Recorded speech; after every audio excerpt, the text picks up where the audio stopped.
All right, recording a video. Hello and welcome back, everyone. Again, I want to talk with you about a book. The book is called Becoming Freud. It's written by Adam Phillips, who is a writer, essayist, and psychoanalyst. The book was published by Yale University Press about 10 years ago in 2015, and it's part of a series of books by Yale University Press called Jewish Lives. Now, I almost didn't want to record this video because I'm feeling under the weather and I'm unable to gather my thoughts in a way that I like. I would like to, be able to focus when I am recording these videos. But I think, there are reasons to do this. There are reasons to still record. And maybe it's appropriate for this video in particular because there are, forms of thought that come to us more easily when we are a little bit sick. And there are forms of thought that are less available when we are sick. And that, to me, that's an interesting question.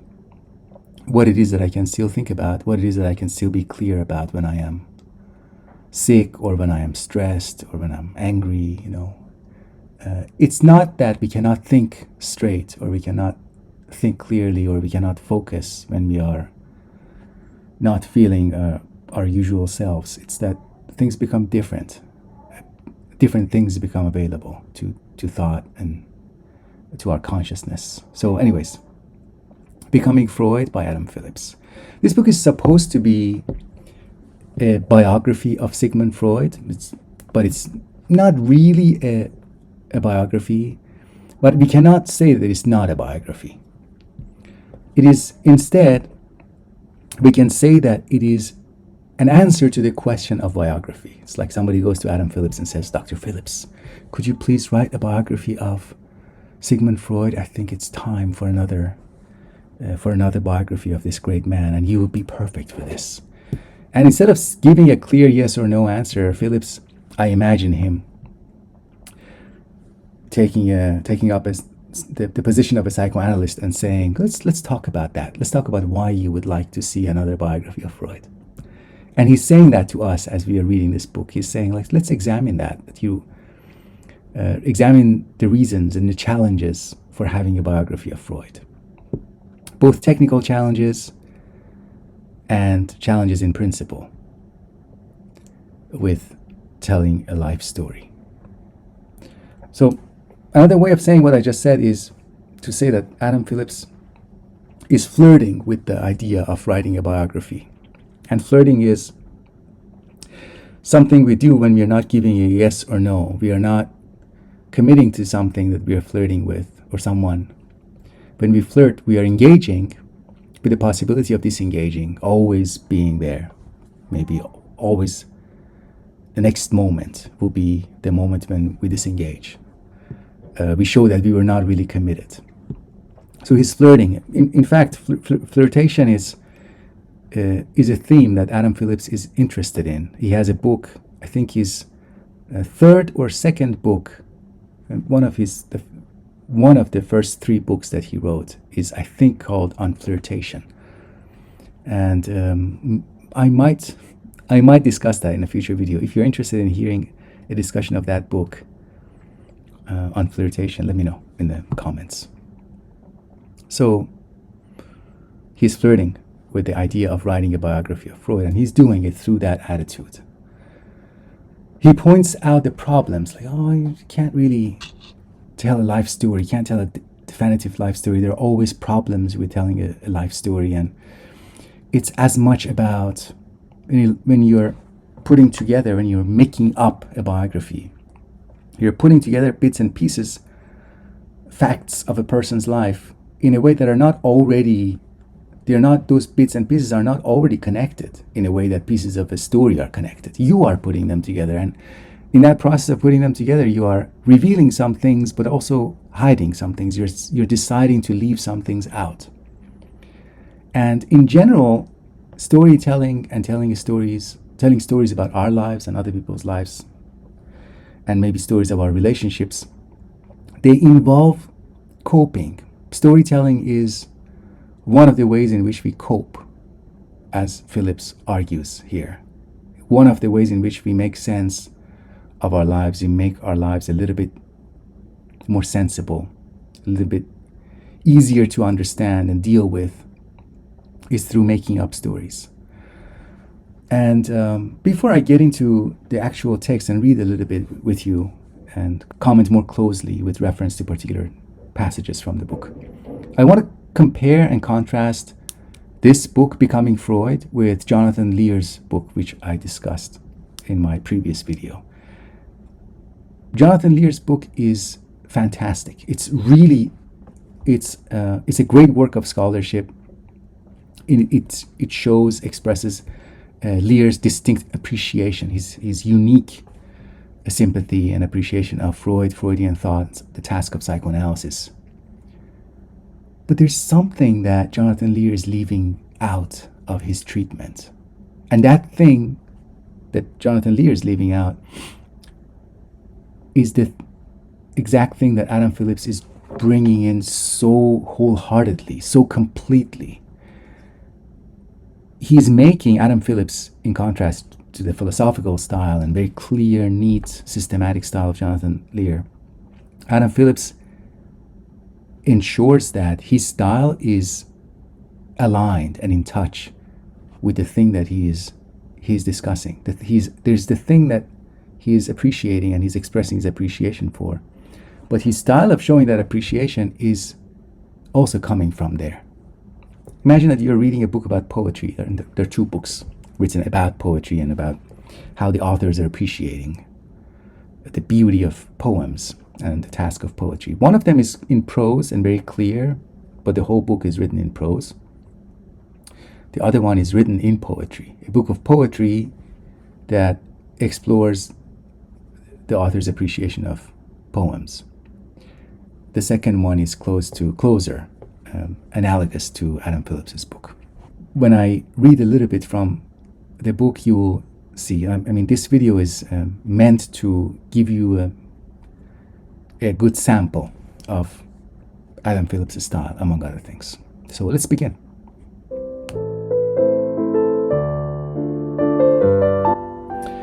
So on biography and other forms of evasion. Evasion is basically, you're not facing something. Something is there to be faced. You can possibly face it, but we choose not to. Phillips writes, the question to be asked of every biographer is, what does he want to guarantee that his subject is not? Freud's biographers have wanted to assure their readers that Freud is not a charlatan, a spurious version of a real thing. Freud as the arch unmasker that needs to be unmasked himself. And in parentheses he writes, of course, the Jews of Freud's generation, like all second-generation immigrants, were struggling to be or to seem to be the real thing as defined by their host cultures. By the way, that the parentheses or brackets that Adam Phillips uses, the thing within the brackets is always the free association step. It's like taking one extra step, like taking off and taking us somewhere else that may be a little bit too far, but he can't resist the temptation to include that extra bit. He gives us an example of one of Freud's biographers, one of his major biographers, Ernest Jones. And he says, for example, Ernest Jones, he also wanted to guarantee that Freud was not a charlatan. And the thing that he fixated on, Jones, was the issue with telepathy. Apparently Freud, I didn't know this, Freud believed in telepathy. He considered it to be one of his private quirks, but Ernest Jones addressed this, and Phillips writes that he wants to reassure us with the kernel of truth idea. Basically, he wants us to say that there's a kernel of truth in that thing that Freud is believing in when it comes to telepathy. As long as the truth is being pursued, as long as the quest for a true knowledge, however misguided, is in play, we can go on taking Freud seriously. Again, in parentheses, the question about psychoanalysts has always been whether or in what way to take them seriously. What, we might wonder, has the biographer, especially the biographer of a psychoanalyst, and of the psychoanalyst got to be defensive about? Why wouldn't the founder of psychoanalysis be interested in telepathy? The defensiveness is, Adam Phillips points out, and I agree with him. He says the defensiveness is a symptom. He has already, it's like Ernest Jones, imagine him is already in the mood to defend Freud from accusations, from all kinds of accusations. And that mood kind of becomes focused and latches on to the issue of telepathy. But the mood precedes the problem of telepathy. There's already a defensiveness because biographers of Freud, people who have engaged with Freud and are continuing to engage with Freud, they recognize, maybe subconsciously they recognize that psychoanalysis is fundamentally, there's something about the psychoanalytic mode of knowing that gives it the status of forbidden knowledge. It's a forbidden knowledge, aside from all these idiosyncratic things that Freud says about telepathy or even about like infant sexuality. There is something in the form of psychoanalytic thought that is already problematic. In other words, the objections and defenses are more superficial. These passages that I read are near the end of the book, and that might surprise you because it would be appropriate to have that note be in the first half, in the middle, and early on in the book about the biographers of Freud, but it's close to the end. So that says something. I intentionally included that to express this striking feature of Becoming Freud, the book. How this text is arranged over the course of the book, over the span of time from beginning to end. The text is not arranged in an orderly way. There's no clear sense of progress that we are reading a book from beginning and going to the middle and then going to the, and it feels like, and maybe this is just my feeling, but it feels like the entire book is coming from a single instance in time. A single moment in time is where the entire text is generated. Unlike a lot of other books that we read, like reading part 1 first, part 2, part 3.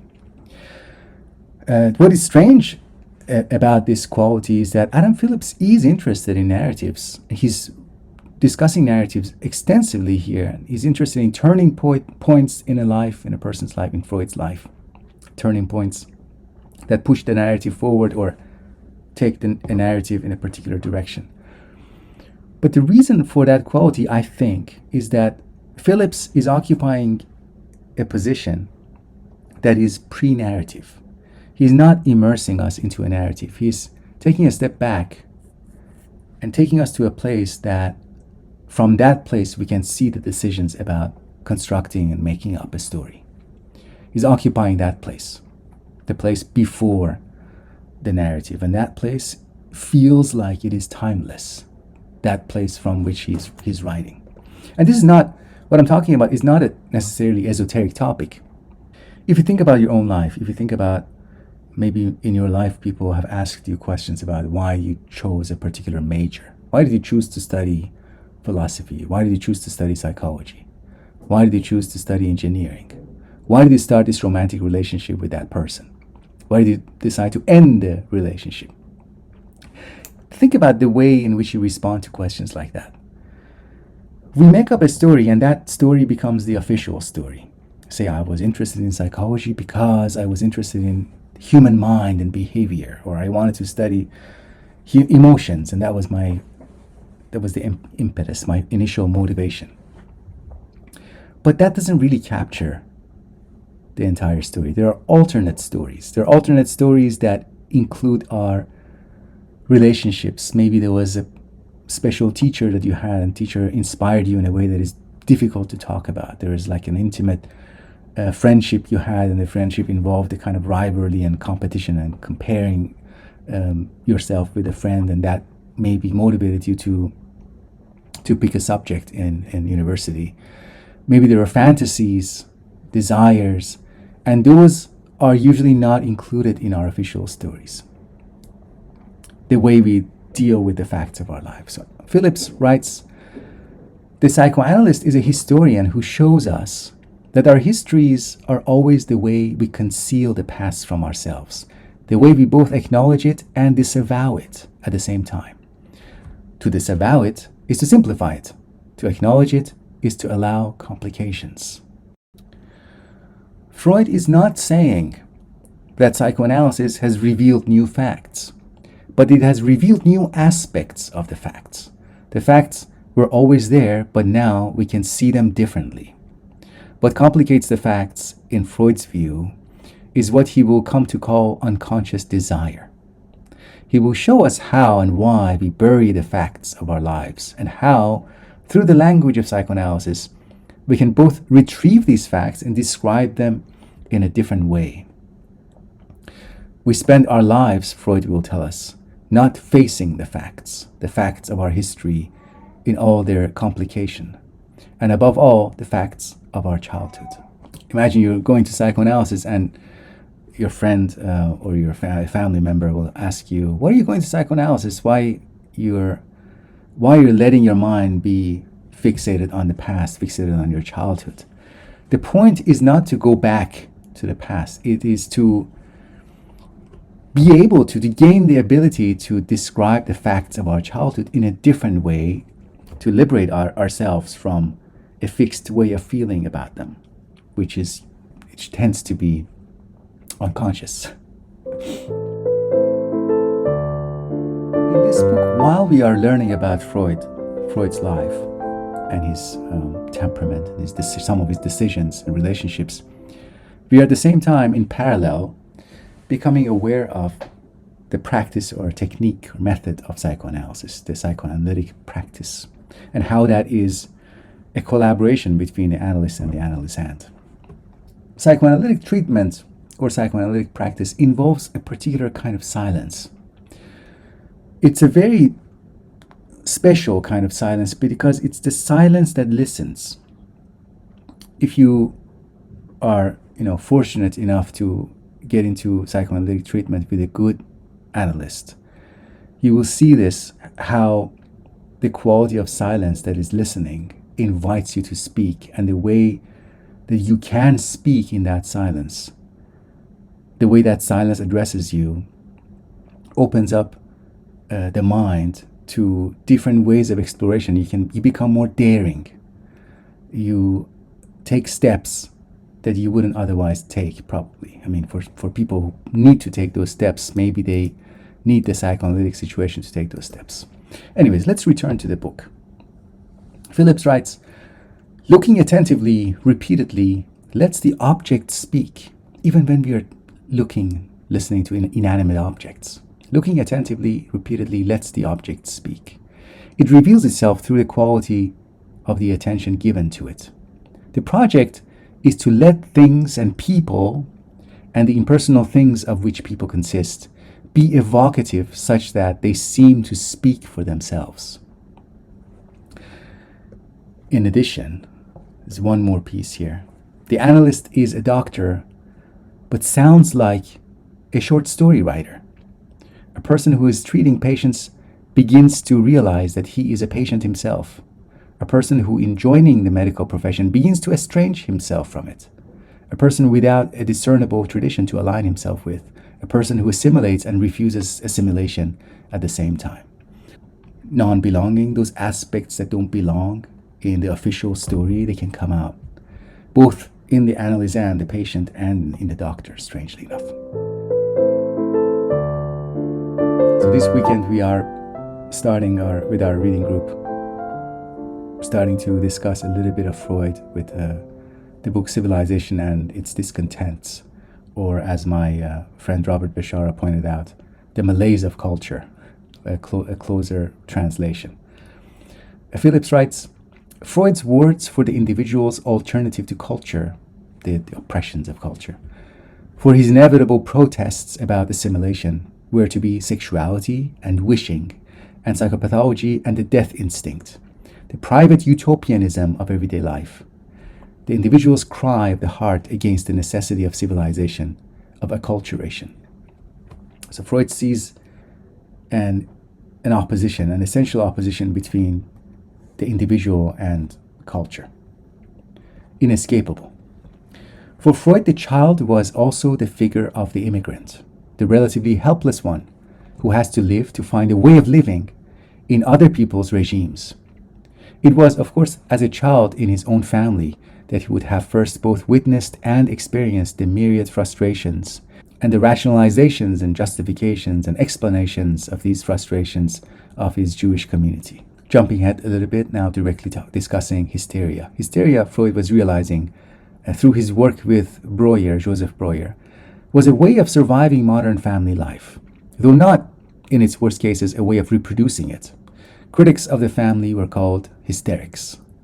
Hysterics were critics of the family. We can even say critics of culture, the dominant culture. For Freud, as we have seen, and working with his so-called hysterics had been an initiation rite, his work was increasingly collaborative and about the struggle for collaboration. Let me read that one more time without the M dashes and the text within the M dashes. For Freud, as we have seen, his work was increasingly collaborative and about the struggle for collaboration. The hysteric symptoms were her self-cure for failures of collaboration with and between the parents. They were involved in the wrong kinds of exchange within the family. The wrong kinds of exchange. It's a good thing that we have reached the last part of this video because my voice is slowly leaving me.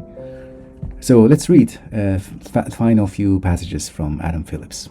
Whether we believe and desire and act because we are hypnotized, or whether we are hypnotized because we believe, Freud was to study as a question of transference. The unusually intriguing and disturbing question of how people influence people, something lived in the family and examined in what became psychoanalytic treatment.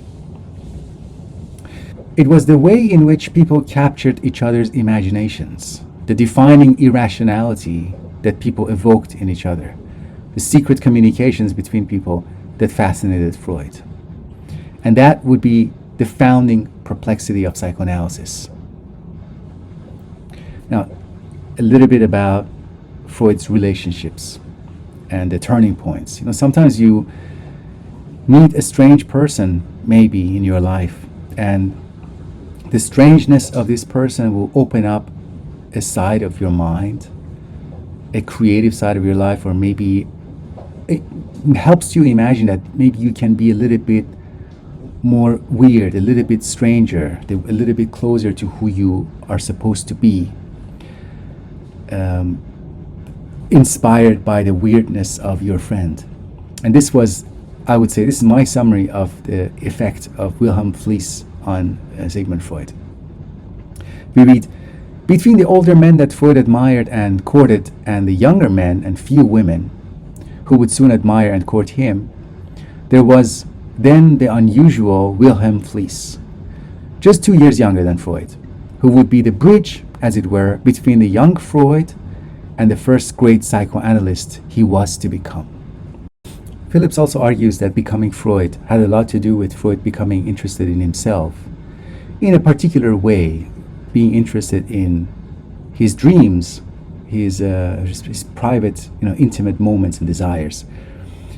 Years in which Freud would become extremely interested in himself and become temporarily, in his correspondence with Fliess and in his book Interpreting Dreams, his own biographer, in which it began to dawn on him that he could only know himself through the knowing of others, that self-knowledge was collaborative and provisional, and in which it would also begin to dawn on him what an odd kind of knowledge self-knowledge was, strangely compelling and often strikingly ineffectual.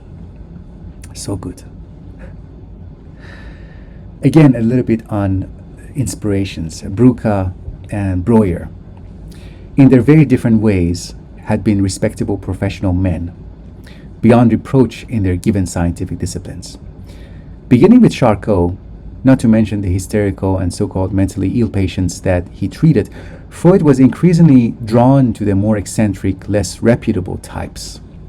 those who were not quite so easily assimilated by the official culture, those who created suspicion and unease, the charismatic and the bizarre, the people who may or may not be frauds or charlatans. Those types of people, but also those aspects of so-called normal individuals. The last passage, this is beautiful and has a reference to Jean-Paul Sartre. Let's read it. Genius, Sartre once wrote, is the word we use for people who get themselves out of impossible situations. Whether or not Freud was a genius, and genius was one of the many words Freud changed our sense of, he changed our meaning of this concept, genius. Psychoanalysis was the conversation Freud invented to get himself and other people through the impossible situations of their lives, the impossible situations that their lives had become in a modern world. Thank you very much for listening to this video.